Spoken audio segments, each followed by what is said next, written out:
আসসালামু আলাইকুম, সবাইকে কেমন আছেন সবাই? আশা করি সবাই ভালো আছেন।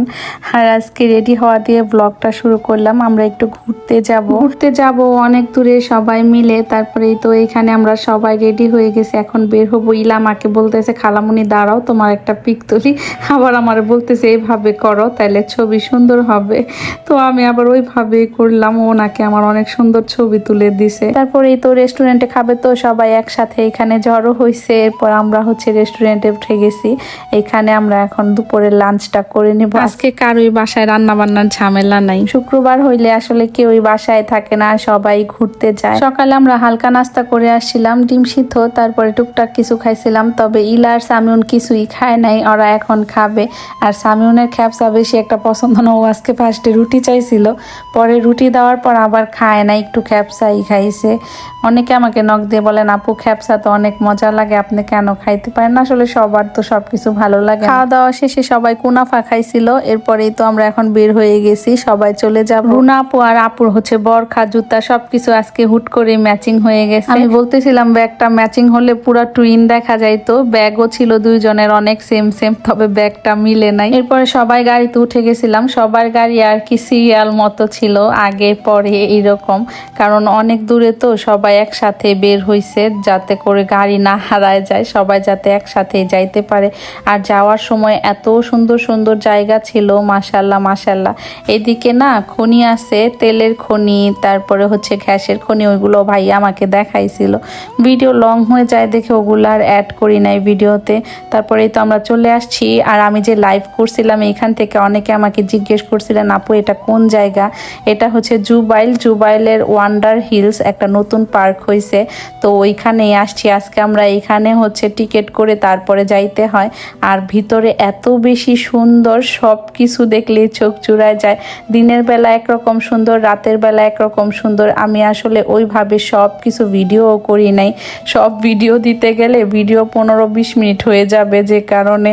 আর দেখেন কি সুন্দর সুন্দর জায়গা। বাচ্চারা তো এখানে আইসা অনেক বেশি এনজয় করছে, অনেক খুশি হয়েছে। এখানে ওদের ভাইয়া দাঁড়াইতে বলতেছিল ছবি তোলার জন্য, ইরা আবার ছবি তুলতে চায় না। ও সামিউনের থেকেও বেশি লাজুক। সামিউন তো লাজুক ঠিক আছে, চুপচাপ, তবে ডাকলে আসে, আর ও ডাকলেও আসে না। তারপরে তো আমরা এক সাইড থেকে আরেক সাইড যাচ্ছিলাম। পার্কটা এত বেশি বড়, লাস্টে আমরা গাড়ি দিয়ে ঘুরা শেষ করছি, কারণ শেষ করা যাইতেছিল না। এই মাথা থেকে সেই মাথা, দেখেন সমুদ্রটা কত সুন্দর না। এইদিকে আবার মেলার মতো বসছিল অনেক কিছু। এই জায়গায় হাতের ব্যাসলাইট গুলো আর রিং গুলো অনেক বেশি ভালো লাগতেছিল। আর গাছটা পুরা পিঙ্ক কালার লাগতেছিল, আপুরা দেখাইতেছিল, দেখো গাছটা পুরা পিঙ্ক কালার লাগতেছে। হাঁটতে হাঁটতে পা ব্যথা হয়ে গেছে আজকে সবার। আর এখানে অনেক বেশি বাতাসও ছিল, বাতাসে আমার তো একটু ঠান্ডা ঠান্ডা লেগে গেছে। আজকে কিন্তু আমার গলাটা একটু ভার ভার লাগতেছে, কারণ গলা ব্যথা করতেছে, মনে হইতেছে গলা ভেঙে যাইব। গলা ভেঙে গেলে কিন্তু কালকে ব্লগ আপলোড করতে পারবো না। সবাই দোয়া করবেন আমার জন্য, যাতে গলাটা না ভেঙে যায়। গলা ব্যথা করতেছে তো ওষুধ খাইছি, ইনশাল্লাহ ঠিক হয়ে যাবে। আর হারিলা এখানে উঠে তারপরে নামতেই চাইতেছিল, নারহাকে তো অনেক জোর করে পরে নামানো হয়েছে। ফার্স্ট টাইম অ্যালোভেরা ফুল দেখলাম, এর আগে কখনো অ্যালোভেরা ফুল দেখা হয় না। আমাদের বাসায়ও অ্যালোভেরা গাছ আছে, আমরা তো অ্যালোভেরা অনেক কাজে লাগাই, তবে এখানে মনে হয় কোনো কাজেই লাগানো হয় না। কত বড় বড় গাছ ছিল। আর এই ব্রিজটাতে উঠে আরহা ভয় পাইতেছিল, পরে বললাম কি সমস্যা নাই, তুমি যাও। ওরা আবার পরে দৌড় দিয়ে নেমে গেছে। আসলে লাইটিং এর কারণে একটু কেমন আজবি জানি লাগতেছিল। আর এইখানে এসে আমি লাইভে আসছিলাম কালকে, এখানে আইসা এত বেশি ভালো লাগছে, তবে লাইভে না এত বোঝা যাইতেছিল না জিনিসগুলা, লাইটিং এর কারণে অনেক বেশি সুন্দর ছিল। দেখেন, আপনারা দেখলেই বুঝতে পারবেন কতটা সুন্দর। বাস্তবে তো আরো বেশি ভালো লাগতেছিল, লাইটিং এর কারণে ভিডিওতে তেমন একটা ক্লিয়ার বোঝা যাইতেছে না। আমরা কিন্তু আবার জায়গায় জায়গায় বসে রেস্টও করছি। ইলা আর সামিউন তো মাটিতে বসে গেছে, মানে ঘাসের মধ্যে, তবে আরহা বসতে চাইতেছে না। ও বলতেছে যে মাটি ভরবে, ওরে বুঝাই বললাম এখানে মাটি নাই, তুমি বসো, তারপর ও বসতে চাইতেছে। সেই 12টা বাজে আমরা সবাই বের হয়েছি, সারাদিনই বাহিরে ছিলাম, রাতও অনেক হয়ে গেছিল বাসায় যাইতে যাইতে। এর জন্য হালকা পাতলা খাবার খেয়ে নিল সবাই।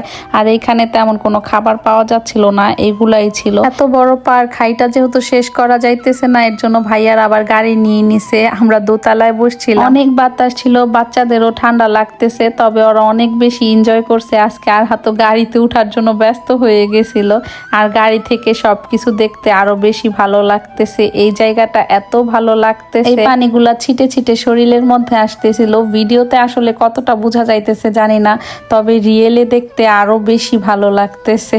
লাইটিং এর কারণে সবকিছু মনে হয় একই রকম লাগছে। এইটা দেখে যে বাচ্চারা এত বেশি খুশি হয়েছে, কারণ ওই যে সামনে যে একটা পুতুল না, এই কার্টুনটা হচ্ছে ইলা দেখে, তো এটা দেখে ও অনেক খুশি হয়ে গেছে।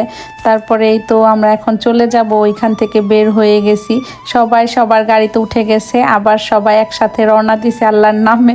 এখন বাসায় চলে যাব। আর ইলার দিকে ক্যামেরা ধরাতেও আবার বায় দিল।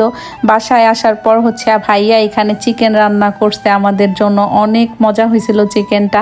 ভাইয়ার হাতে রান্না নাকি অনেক মজা, খালি বলে তোমারে খাওয়াবো, তবে টাইম পায় না।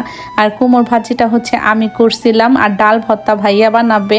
ভাইয়ার হাতে ডাল ভর্তা যে এত মজা, সামিউন যে খায় না, সামিউন আজকে অনেকগুলা ডাল ভর্তা খাইছে। চিকেনটা অনেক বেশি মজা হয়েছে। আসলে বাহিরের খাবার যতই খান না কেন, বাসার খাবারের মতো শান্তি কোথাও নাই। রাতেও ভাইয়া বাহিরে খাবার খাওয়াইতে চাইছিল, তবে আমরা খাই নাই।